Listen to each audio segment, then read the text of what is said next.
What's going on, crypto people? This is the Crypto C with another day in the life, in the crazy life of the digital asset space. And listen, guys, I'm out of town, out in Colorado, in a major conference center room here. So I got my headphones on. Hopefully the background noise is not too bad. Hopefully you guys can hear me okay. But in either case, it's this exciting time, I gotta tell you, to be an early adopter of this new asset class that is a digital asset space. I'm telling you, it's pretty crazy. We're gonna go over the market because the market is doing what the market does. Interesting news about this partnership with the largest bank in Egypt. And it felt like we had heard this news before, but it seems to be coming out again. And a lot of people are putting out, that it was kind of recently announced, like today announced or yesterday announced. But I think this Bank of Egypt thing was announced like sometime in May of 2021. But in either case, it is still great news. Also, William Barr, that is a big deal. We're going to hear from Linda Jones speaking to that as well. I checked out her podcast. We'll share a little information about that. So this nomination from President Biden is very interesting. I was listening to some, what is it? I think it's the Jay Martin show. And he had a guy from Gold Seek LLC on there. I'm going to get into some information about that as well, because it's looking like the U.S. is going to have to figure out a way to respond to the overwhelming fact that major G20 nations want to move away from the US dollar as the world reserve currency. And we all know that having that spot gives the US a lot of advantages. So how is the US going to respond to that? What are they going to do? I think the idea and notion of trying to keep the dollar as the world reserve currency, I think that's over. And I think the US knows it and they're trying to pivot. And I'm not sure, but perhaps there's a way for the US to recognize this new asset class that it's a digital asset space and leverage a United States-based company and the products that they offer. So maybe, perhaps that is the way. But in any case, guys, let's get into it. This is your XRP Ripple daily news and around 0 to 10 minutes. So listen, guys, the total cryptocurrency market cap is at $1.97 trillion. 1.97 trillion. The Bitcoin dominance is at 39.2%.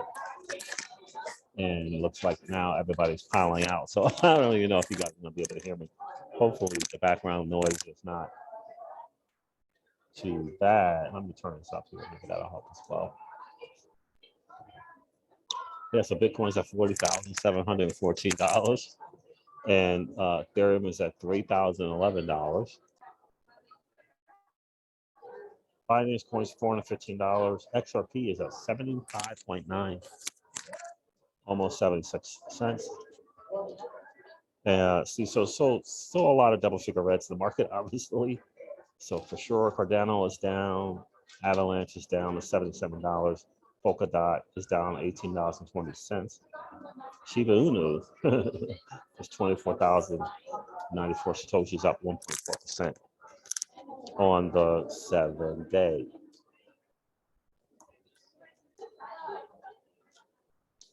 Bitcoin Cash is up 5.3% on the 7-day. That's interesting. At $337. I know I did see Blockchain Backer put out a video today, but I didn't get a chance to look at it. Guys, let me know what's going on there.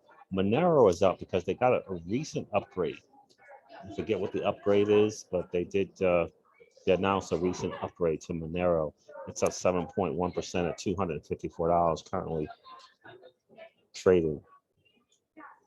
So let me cover the big news of the day, and I think this is pretty significant.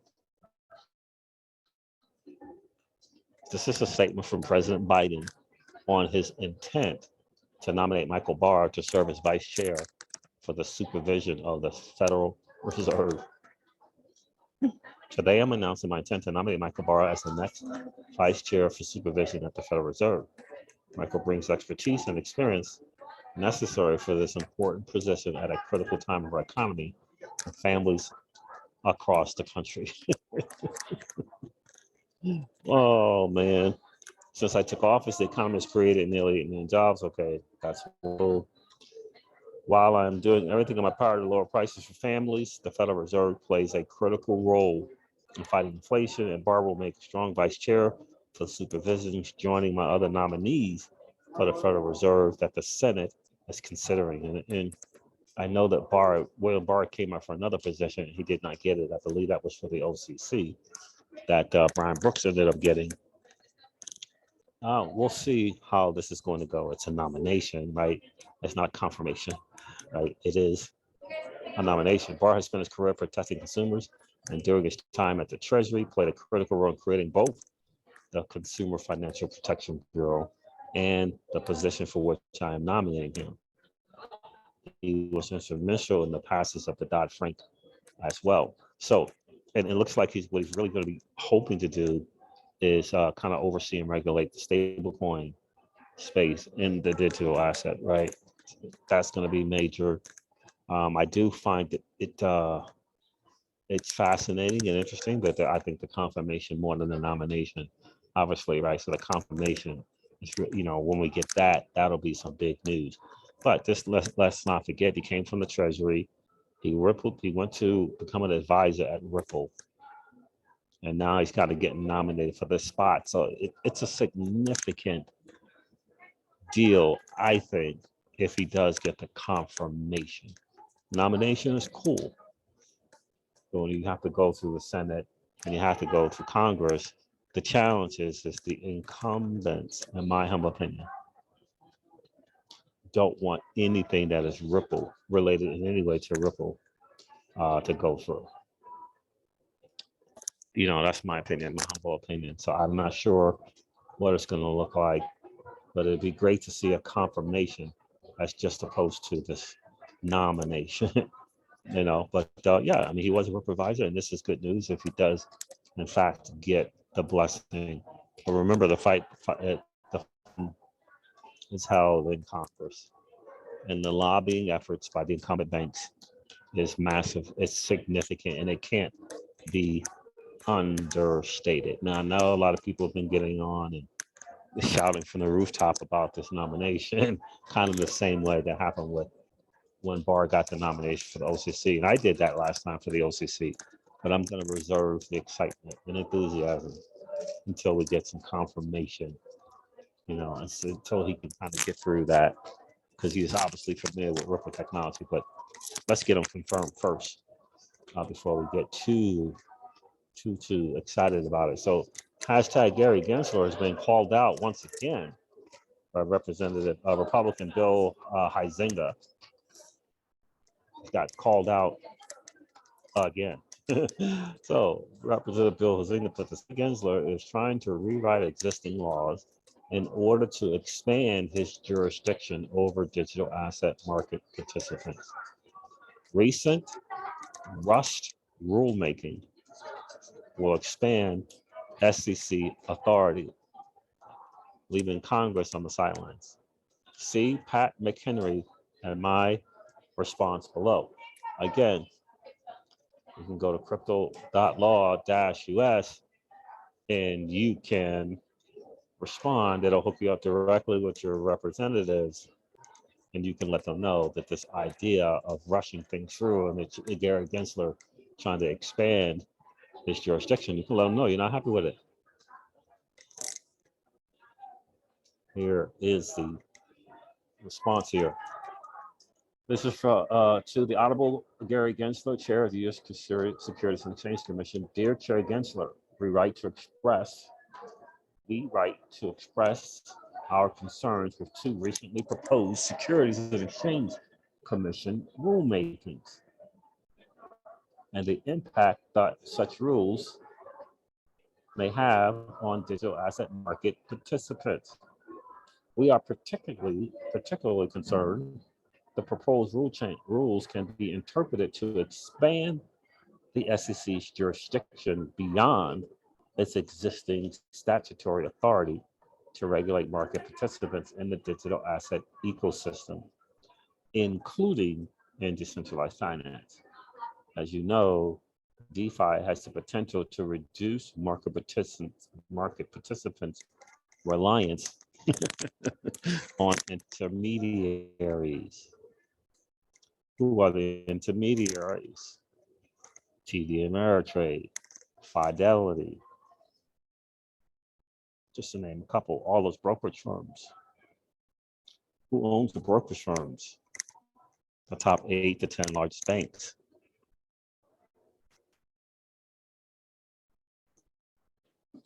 So I like that. As you know, DeFi has the potential to reduce market participants' reliance on intermediaries. If these two rulemakings are left unaddressed, they have the potential to stifle innovation and harm market participants. He talks about here, it's an amendment that Gary's putting out here. Amendments to Exchange Act 3B to 16 regarding the definition of exchange regulation, ATS for ATS, that trade U.S. government securities and other stock and others. On January 26, 2022, the SEC proposed to expand the definition of exchange. And let us not forget that Hester Peirce came out boldly, and opposed these particular rules. Right? January 26, 2022, the SEC proposed to expand definitions of exchange, a term that is already defined in the Securities Exchange Act of 1934. A term that is already defined in the Securities Exchange Act of 1934. The Exchange Act defines the term exchange to include any organization, association, or group of persons, whether incorporated or uncorporated, which constitutes, maintains, or provides a marketplace or facilities for bringing together purchases and sales of securities, or for otherwise performing with respect to securities the functions commonly performed by stock exchange, as that term is generally understood and includes the marketplace and market facilities maintained by such exchange. Yeah, so he got caught out there, and now he's being called down on it because they tried to sneak these rules in for the expansion, if you will, definition of exchanges. And it's good to see that some people caught it in Congress and are calling him out on it. So Senator Patrick McHenry and also Bill Huizenga. So in 1988, okay, good, great. We don't need that and all that. The proposed rule would expand this definition further to include communications protocol systems. Communication protocol systems as exchanges, a step that exceeds the SEC's statutory authority. While the SEC does not specifically define a communication protocol system in the proposed amendments to Rule 3B-16, it is our understanding that the SEC intends to take an expansive view. This will cause significant uncertainty for market participants that currently do not meet the requirements of an exchange. The potential outcome is concerning and likely to stifle innovation.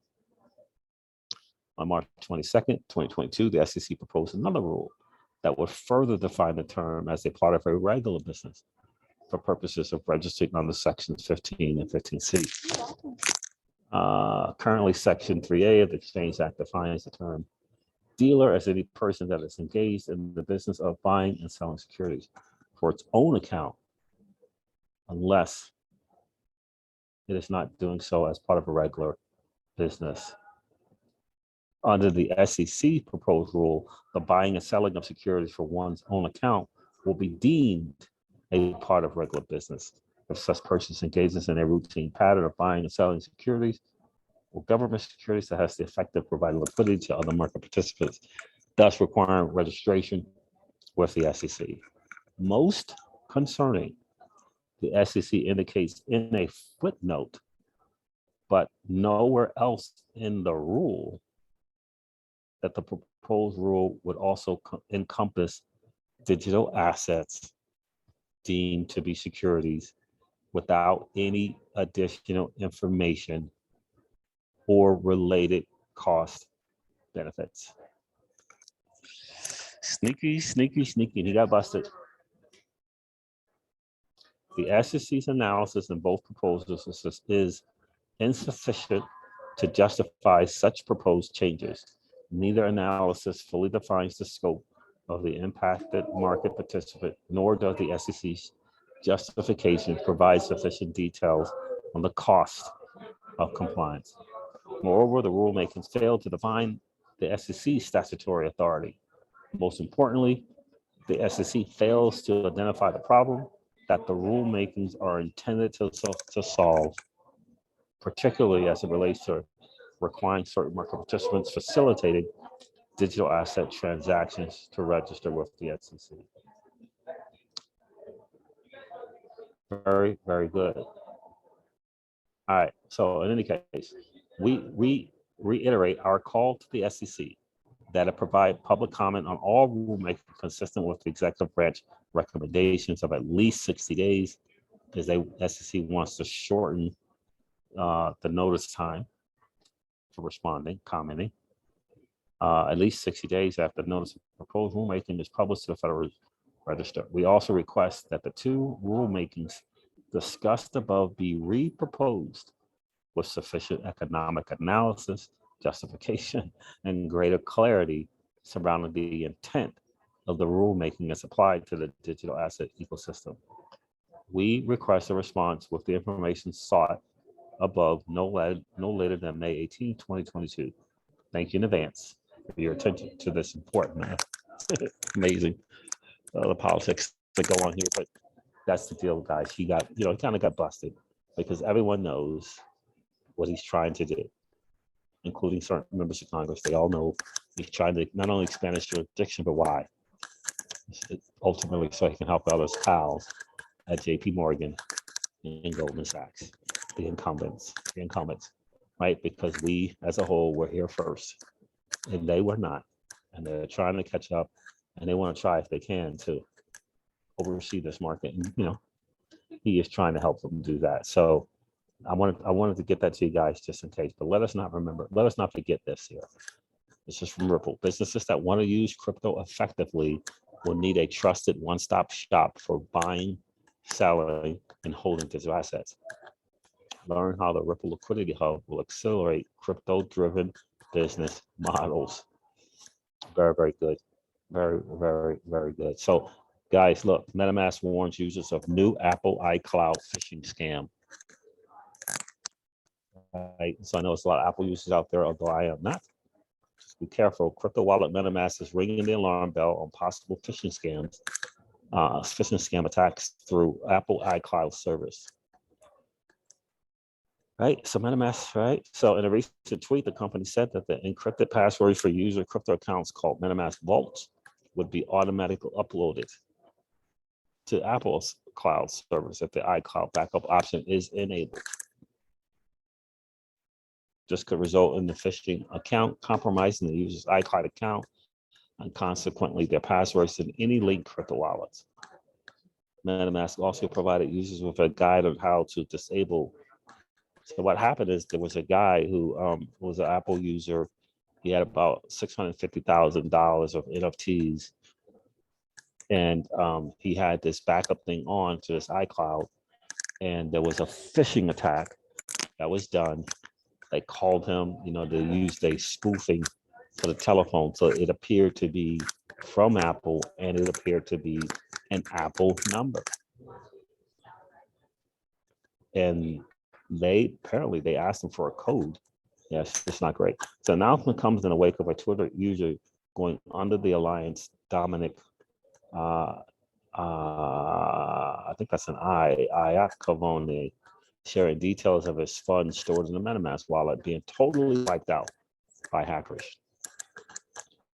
And call from Apple, literally from Apple on my caller ID, called it back because I suspected fraud and it was an Apple number. So I believed them. They asked for a code that was sent to my phone. And 2 seconds later, my entire MetaMask was white.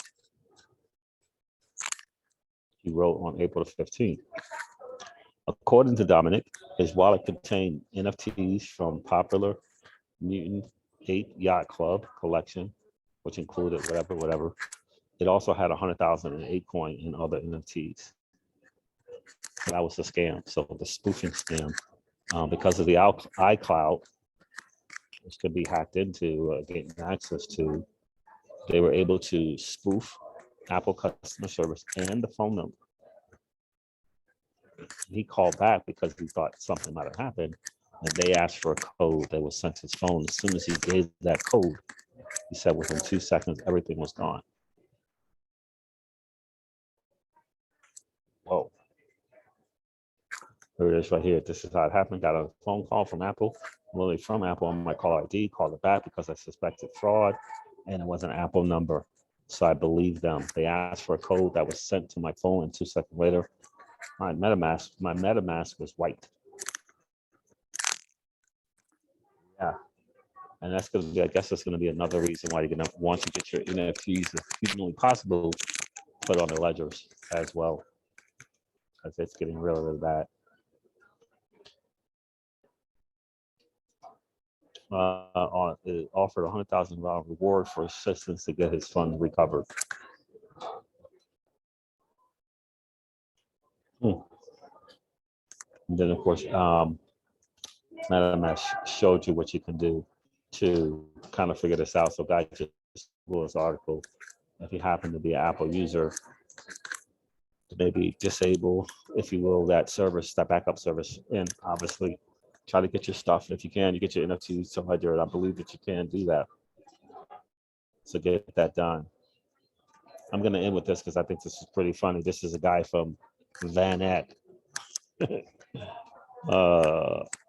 Yeah. Saying how they, they and his, partners, not partners in crime, but other people like Jay Van Eck, everybody's not going there. They go into Coinbase. Using their brokerage accounts, unfortunately, in the United States, no.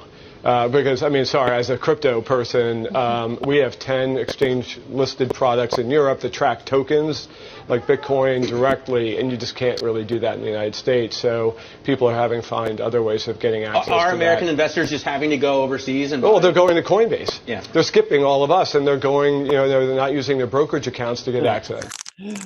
He said it. They're not using their brokerage accounts to get access. That was a cry for help from the people at Van Eck. But ultimately, when we can participate without the intermediaries, trust me, those people who ushered Gary Gensler to the front of a room, they're not excited about that. And they're certainly not excited about DeFi. Certainly not excited. So the more that we can promote DeFi and the less we have to be dependent upon intermediaries, the better that we are, the better off we are. And walking away from their traditional financial products is the way to do it, in my humble opinion. All right, guys, look, I'm going to end this video like I'm going to end this video like I do all of my videos and remind you guys of this. Check out Linda Jones' podcast, Be Wealthy and Smart. Go check her out. She did talk about the recent, the nomination of William Barr. Really, really smart lady. But again, we're waiting for confirmation as opposed to just the nomination. I'm going to end this video like I do all my videos, remind you guys of this. Old money does not want you to win. They don't want us to win. But that's okay, though, because you and I are already winning. Great rest of the day, guys. I hope the audio wasn't too terrible. Talk to you soon. See ya. Bye.